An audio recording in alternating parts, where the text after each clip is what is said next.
తీసుకొని తిరిగి పార్టీలో చేరి జగిత్యాల పట్టణంలో అధ్యక్షులు మాట్లాడే అన్నాడు తెలుగుదేశం పార్టీలో విస్తృతమైన కార్యక్రమాలతో ముందుకెళ్ళినాం. అలాంటి ప్రజాకర్తన పెడితే ఎవరు ఊహించిన రీతిలో జగిత్యాలు ఉండేటువంటి ప్రతి ఒక్కరూ కూడా ప్రజాకర్తన విజయవంతంలో పాల్గొనేటువంటి అవకాశం ఆనాడు అందరం కల్పించడం. ఆ విధంగా ముందుకెళ్ళిన క్రమంలో ఒక యువకుడిగా, ఒక బలహీన వర్గాల బిడ్డగా రాజకీయాలలో ఉత్సాహమైన వాతావరణంలో ఉండేటువంటి పరిస్థితులు గమనించినటువంటి ఎన్టీ రామారావు గారు, చంద్రబాబు నాయుడు గారు వాళ్లకు వాళ్ళుగా నిర్వహించారు. అలాంటి తొలిగా అవకాశం సందర్భంలోనే ఇక్కడ ఉండేటువంటి సీనియర్లందరూ కూడా తిరిగి పంట వచ్చినట్టు రంగంగా ఇచ్చినట్లయితే ఫలితాలు సాధించలేమో పురాలు చేసుకోమని చెప్పని పార్టీ చెప్పే స్వయంగా చంద్రబాబు గారి సంఘం తమ్ముడు రమణ మంచి అన్నగారు చెప్పినట్టు మాట తరుణంలో తిరిగి అన్నగారు స్వయంగా పనిచేసి తమ్ముడు నియమించినాం, నిర్ణయించినాము, గెలిచి రావాలని చెప్పనేటువంటి మాటతో అన్నారు. ఒక నూతన ఉత్సాహాలు ఎన్టీ రామారావు గారి పేరు చెప్తేనే లోపాలు ఇవ్వబట్టేటువంటి పరిస్థితి ఉంటుంది. 82లో మేమందరం కూడా అన్నాడు యువకుగా ఉన్నప్పుడు వచ్చినప్పుడు ప్రత్యేక ఆహ్వానం పలికి ఆ వేదికలో ఆయన పక్కన కూర్చునేటువంటి వెనకాల నేను ధర్మపురి డాక్టర్ అజయ్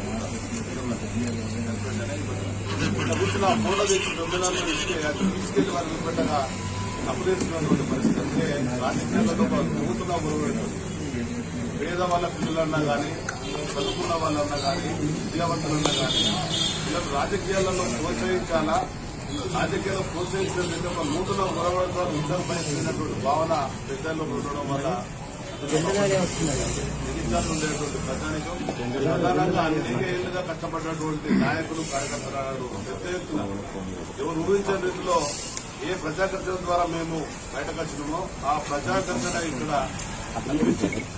అది నా లోపల నేటి వరకు కూడా ఉంది.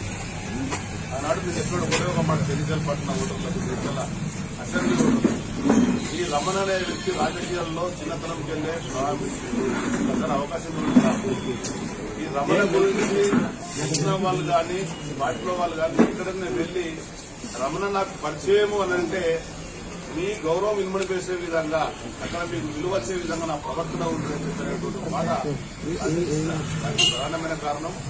ఒక సామాన్యమైనటువంటి సాధారణ కుటుంబం ఉన్నటువంటి నేను అనుకోని రీతిలో పెద్ద ఎత్తున వచ్చిన అవకాశాన్ని సద్వినియోగపరచుకోవాలా, ఉపయోగించుకోవాలా, ఉపయోగపడాలని ఒక సత్సంకల్పంతో నాటి నుంచి నేటి వరకు కూడా అసలు ఎవరు ఊహించే రీతిలో తెలుగుదేశం పార్టీ చరిత్రలు అనుకుంటా ఒక 10 సార్లు బీఫామ్ మీద వచ్చినటువంటి ఏక వ్యక్తి నేనే అనుకుంటా. అంతటి మహత్తరమైన అవకాశాలు నాకు ఆ పార్టీ కలిగింది. దానికి అనుగుణంగానే నేటి వరకు కూడా నేను చెప్పేటువంటి ప్రతి చోట కూడా నా శక్తి మేరకు పనిచేస్తా అనేటువంటి మాటకు అనుగుణంగా నాటి నుంచి నేటి వరకు పనిచేస్తే అపూర్వమైనటువంటి ఎవరు ఊహించని రీతిలో అప్పురపడే విధంగా అవకాశాలు కలిగించింది.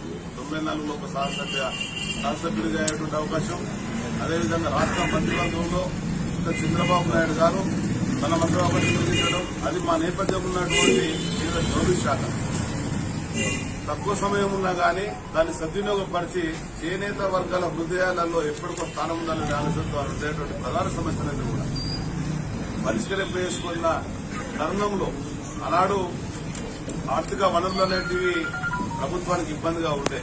ఆ ఇబ్బందిగా ఉన్న తరుణంలో రోజు రోజు కూడా మేము ఏ విధంగా అధిగమించాలనేటువంటి ఆనాటి సమయంలో జన్మభూమి కార్యక్రమం కానీ, శ్రమదాన కార్యక్రమం కానీ, ప్రజల వద్దకు పాలన కార్యక్రమం ద్వారా స్వల్ప కాలంలోనే ఈ కరీంనగర్ సంపూర్ణంగా ఉన్నప్పుడు ఊహించని రీతిలో సాధారణ వచ్చినటువంటి పార్లమెంట్ ఎన్నికలలో ఒక రమణ అనేటువంటి కరీంనగర్ చరిత్రలో ఎవరు ఊహించలే. ఒక బలహీన వర్గాల పిల్లలు అధికార పార్టీ నుంచి పోటీ చేస్తున్నటువంటి ఆలోచన ఏనాడు కూడా ఎవరికి లేకుండే. స్వాతంత్రం వచ్చిన తర్వాత 96 వరకు ఎవరు కూడా ఏ రాజకీయ పార్టీ కానీ ఏ వ్యక్తి అని ఆలోచన చేయలేదు. కానీ కరీంనగర్ లో ఉండేటువంటి బలహీన వర్గాల గొంతుగా అది పార్లమెంట్ లో వినిపించాలంటే ఒక ఆలోచనతో చంద్రబాబు నాయుడు అవకాశం ఇచ్చిన వెంటనే కరీంనగర్ లోక్సభలో ఉండే ప్రతి బిడ్డడు కూడా నేను పార్లమెంట్ సభ్యుని అయితే ఒక ఆలోచన వచ్చి అన్ని వర్గాలను కలుపుకొని జెండా ఎగరేసి గెలిచిన తర్వాత వారంటే ఢిల్లీలో అడుగుపెట్టి ఒక మాట చెప్పిన, సార్ ఇది తొలి అడుగు ఢిల్లీలో అని చెప్పండి, ఏంటి ఇద్దరు రాలేదని చెప్పిన మాట వచ్చింది.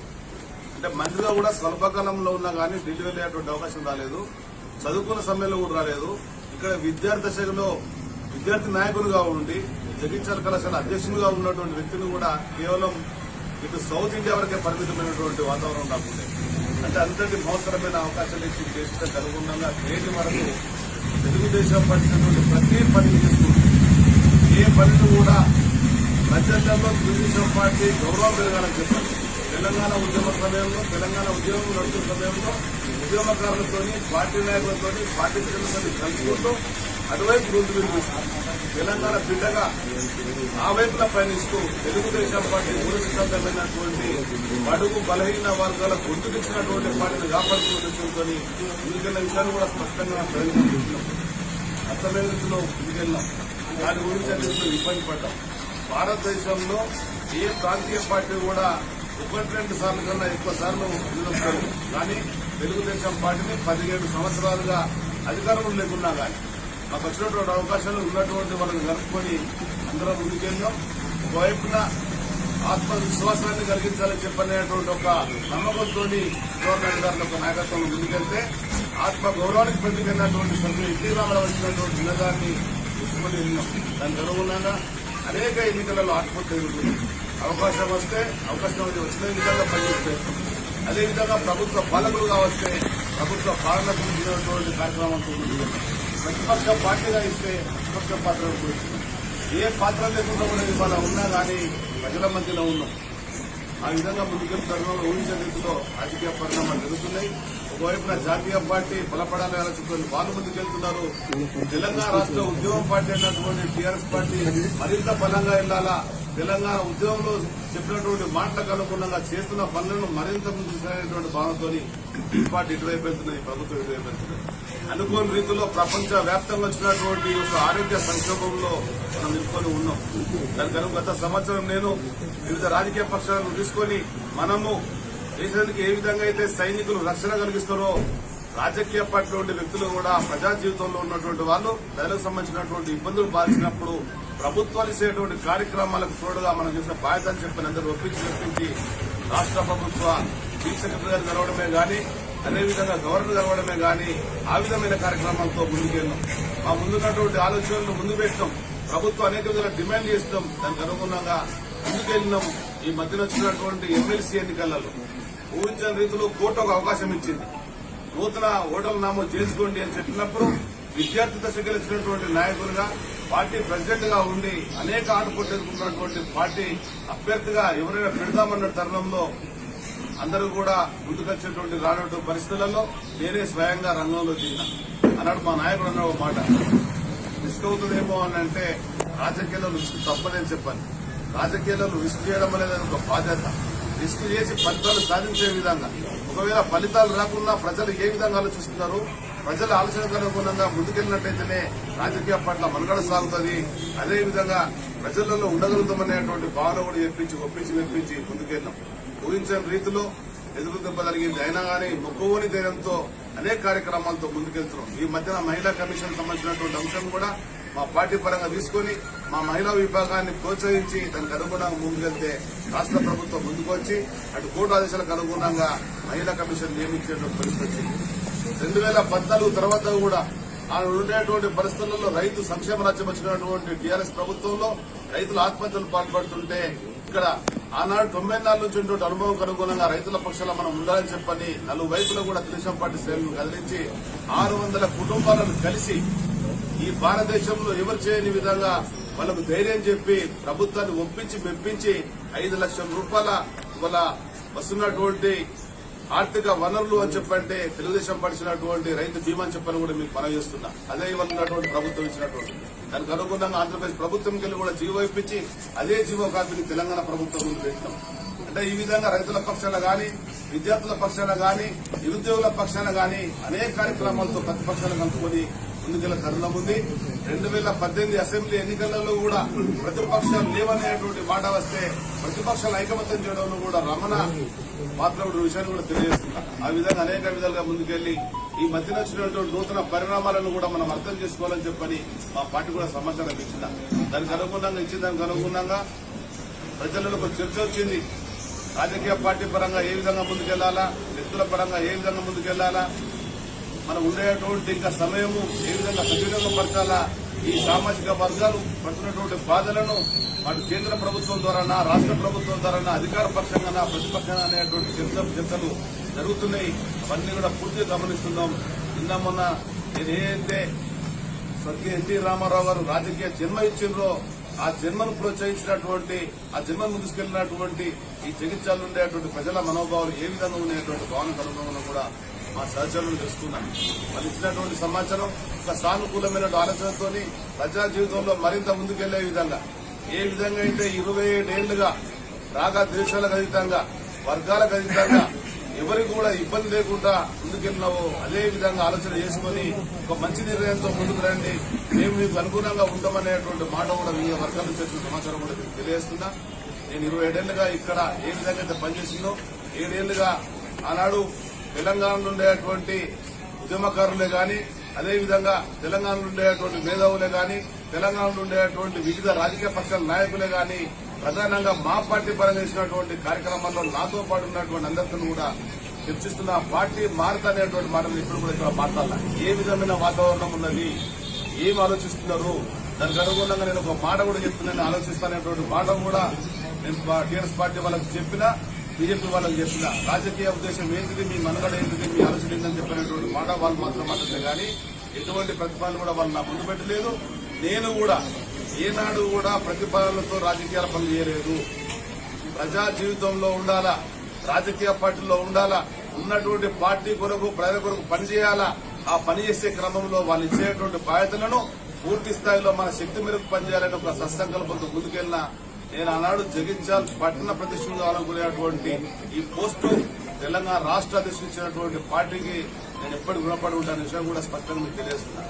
ఆనాడు స్వర్గీయ ఎన్టీ రామారావు గారు కానీ ఆనాడు ఉండేటువంటి సంక్షేమ అభివృద్ది కార్యక్రమాలే నేటి వరకు కూడా శ్రీరామరక్షణ ఉంది. ఇలా భారత ప్రభుత్వం ఇచ్చినటువంటి ఆహార భద్రతా పథకం అది ఆలోచన చెప్పాలి నేటి వరకు కూడా ఆ మదిలో ఉంది. తెలంగాణ ప్రాంతంలో ఉండేటువంటి అణగారిన వర్గాలు నేడు స్వేచ్ఛా స్వతంత్రాలు పీల్చగలుగుతారు మరొకసారి అని చెప్పంటే పటేల్ పడవర్ వ్యవస్థ అని చెప్పిన విషయం కూడా స్పష్టంగా తెలియజేస్తున్నా. అదేవిధంగా ఒక అడ్మినిస్ట్రేటర్ గా ఎవరు ఊహించే రీతిలో చంద్రబాబు నాయుడు గారు పరిపాలన చేసి చూపించేసి సంక్షోభంలో ఉన్నటువంటి ఆర్థిక రంగాన్ని వెసులుబాటు కలిగించి పనిపు చేసినటువంటి నాయకుడు, మౌలిక సదుపాయాల కల్పనలో ఇలా హైదరాబాద్ నగరం ప్రపంచంలో మనం గర్వంగా చెప్పుకునేటువంటి నాయకుల నాయకత్వంలో పనిచేస్తున్నాం. కనుక ఇవన్నీ కూడా సమగ్రంగా ఆలోచిస్తున్నాం. మీరు ఎందుకంటే ఉత్సాహం చూపిస్తున్నారు కనుక మా సోదరులు తెచ్చినటువంటి విలేకరులు రమణ అన్ని ఇక్కడ ఉండేటువంటి వారితో సమాచారం తీసుకుని చర్చిస్తున్నారనేది వాస్తవంగా ఎప్పటికప్పుడు తెలుసుకునే బాధ్యత మాది ఉంటుంది. మా పార్టీ చెప్పినటువంటిది అది ఒక రాజకీయ విశ్వవిద్యాలయం. ప్రతిరోజు నిత్య విద్యార్థిగా నీవు ఉన్నట్టయితేనే నీ మనుగడ పార్టీ మనుగడ ఉంటుంది. ఏనాడైతే నువ్వు సమాజంలో జరుగుతున్నటువంటి మార్పులు గమనించలేవో నీవు గాని పార్టీ గాని మనుగడ ఉండదని చెప్పని ఆనాడు స్వర్గీయ ఎన్టీ రామారావు గారికి ఏ విధమైనటువంటి అధికారాలు పార్టీ పరంగా ఉండనో అవి సంక్రమిస్తున్నారు. అది మామూలు విషయం కాదు. ఆ అసాధారణమైనటువంటి అవకాశం ఇచ్చినటువంటి పార్టీకి ఇన్నేళ్లు నిబద్ధతగా పనిచేస్తున్నాం. ఆ పార్టీ రుణం ఎదురేసి తీసుకునేటువంటి వ్యక్తిని కానీ ఉన్నటువంటి పరిస్థితులకు అనుగుణంగా సమగ్రంగా ఆలోచిస్తున్నాం, అందరితో చర్చిస్తున్నాం. ఉన్నటువంటి పరిస్థితులకు అనుగుణంగా నాయకులకు ఎప్పటికప్పుడు సమాచారం ఇస్తున్నాం. ఏ విధంగా 27 ఏళ్లుగా ఆయనతో ఉన్నటువంటి సత్సంబంధాలకు అనుగుణంగా ఆయన గౌరవానికి కానీ పార్టీ ఇబ్బంది కానీ పెట్టేటువంటి ఆలోచన రమణకు ఎప్పుడు రాదు. అటువంటి ఆలోచన చేయడమే విషయం కూడా మీకు స్పష్టంగా తెలియజేస్తున్నా. పదవులకు పాకులేటువంటి వ్యక్తిత్వం కాదు, ఎవరికి వచ్చేటువంటి పదవులకు అడ్డుపడినటువంటి వ్యక్తిత్వం లేదు. వాళ్ళ శ్రమకు అనుగుణంగా, వాళ్ళ కష్టానికి అనుగుణంగా పదవులు కల్పించాలా, అవకాశాలు ఇవ్వాలా, వాళ్ళ యువతలకు దోహదపడాలా. ఏ ఓటర్ అయితే నమ్మి మనకు అవకాశం ఇస్తాడో, అవకాశం ఇవ్వకుండా గానీ మనం నమ్మినటువంటి ఓటరు మనకు ఓటేస్తాడో ఆ ఓటరు మనోభావాలకు అనుగుణంగా ఉండాలి ఆలోచన వ్యక్తిగా ఇవాళ ఈ కరీంనగర్ జిల్లాలో కూడా ఊహించిన రాజకీయ పరిణామాలు జరిగినాయి. అది ఏదేమైనా గానీ ప్రభుత్వము పార్టీ వాళ్ళ మధ్య విషయాలు కూడా ఈనాడు కూడా చర్చించలేదు. అంతర్గత విషయాల్లో ఎప్పుడు కూడా నేను వ్యక్తిగత విషయాలు కూడా ఎప్పుడు వెళ్ళలేదు. విధానపరమైనటువంటి అంశాలు ఆ పార్టీ సిద్ధాంతాలు ప్రజలకు అనుకూలంగా ఉంటే అప్రిషియేట్ చేసిన, ప్రజలకు వ్యతిరేకంగా ఉంటే ప్రజా గొంతుకగా ఉన్న రాబోయే కాలంలో కూడా 27 ఏళ్లుగా ఏ విధంగా ప్రజల మధ్యలో ఉండి అధికార పార్టీలో ఉన్న ప్రతిపక్ష పార్టీగా పనిచేసినా, రాజకీయ పార్టీగా పనిచేసిన గొంతు ఏ విధంగా వినిపించిందో అదే విధంగా రమణది ఉంటదే గానీ స్వార్థ రాజకీయాల కొరకు, స్వార్థ కార్యక్రమాల కొరకు ఉన్న విషయంలో స్పష్టంగా మీకు మనవి చేస్తున్నా.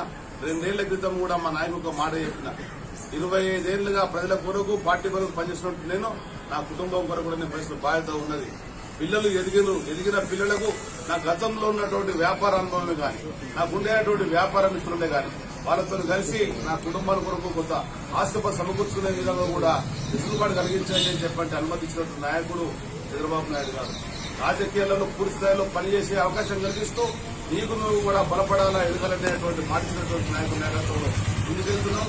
27 ఏళ్లుగా తెలుగుదేశం పార్టీ కార్యకర్తల వ్యక్తుల కష్టాల మీద రమణ ఎదిగేందు రమణ ఎప్పుడు కూడా తెలుగుదేశం పార్టీ కానీ కార్యకర్తలు కానీ అనేది ఆలోచన చేయడం.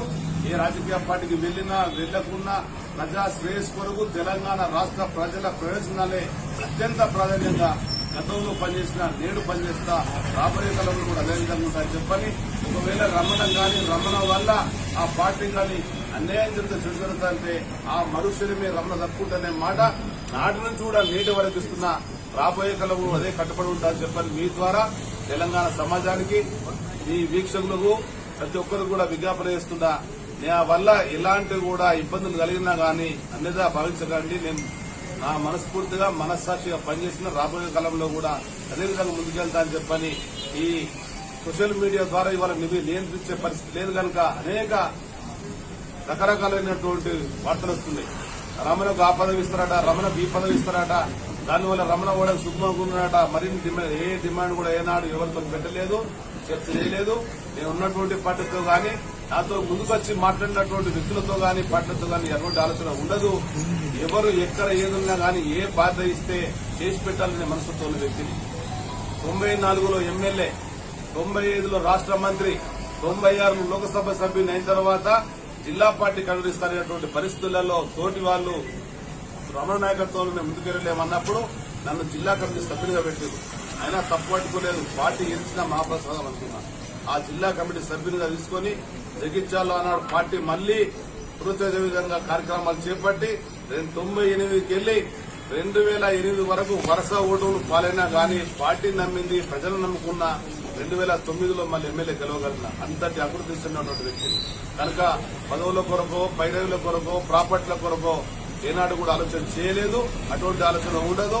ఏ విధంగా అయితే ఒక సామాన్య కుటుంబంలో ఉండి సాధారణ జీవితంతో రాజకీయాలు అడుగుపెట్టినో 94కు ముందు ఏ విధంగా ఆస్తులు నాకుండానో ఆస్తిపత్రులు నా పిల్లకిస్తానటువంటి మాట చెప్పిన ఎదిగిన పిల్లకు దోహదపడే విధంగా వాళ్ళు చదువుకున్నా గానీ వ్యాపారంలో ఉన్నా గానీ తోటి వాళ్ళ మాదిరి మా జీవితం ఉంటదే గానీ ఆడంబరాలకు పోయో సుఖవంత విలాసవంతమైన జీవితాల కొరకు ఏనాడు కూడా ఆలోచన చేయలేదు. ఆలోచన చేయమని కూడా మరొకసారి తెలియజేస్తూ రాష్ట్రంలో ఉండే ప్రతి ఒక్కరు కూడా దయచేసి ఏ రాజకీయ పార్టీ గానీ ఏ రాజకీయ నాయకుడు గానీ తీసుకునే నిర్ణయం అది సానుకూలంగా ఆలోచన తీసుకుంటాం. ఆ రాజకీయ పార్టీ మనుగడ సాగించాలనుకుంటాం. రాజకీయ వ్యక్తిపరంగా ముందుకెళ్లాలనుకుంటాం. కానీ మీకుండేటువంటి సమాచార సమన్వయ లోపంతో చేసినా కానీ సరిదిద్దుకున్నట్టయితే కొంత బాధపడకుండా విషయాన్ని కూడా అర్థం చేసుకోవాలని చెప్పని ఇలా మనం కృష్ణ నియంత్రించే పరిస్థితులు లేము కనుక ఇష్టానుసారంగా పెట్టినట్టయితే నిజాయితీగా నిబద్ధతతో ఉండేటువంటి వ్యక్తుల మనసు బాధపడుతుంది కనుక ఆలోచించాలని చెప్పని మీకు ద్వారా తెలంగాణ సమాజాన్ని విజ్ఞప్తి చేస్తున్నా. నాకుండేటువంటి సహకార మిత్రులతో ఏం జరుగుతుందో పరిణామాలను కూడా తెలుసుకుంటున్నా. దానికి అనుగుణంగా ఎప్పటికప్పుడు పార్టీకి సమాచారం ఇస్తున్నా. రేపు నన్ను ఆహ్వానించి ఆహ్వానానికి అనుగుణంగా మా వాళ్ళందరూ కూడా ఇది బాగుందని ఆలోచన వచ్చినప్పుడు దానికి అనుగుణంగా మీ ద్వారా నిర్ణయించి బదిలీ వెళ్తారని చెప్పని మరొకసారి మీకు విజ్ఞప్తి చేస్తున్నాను.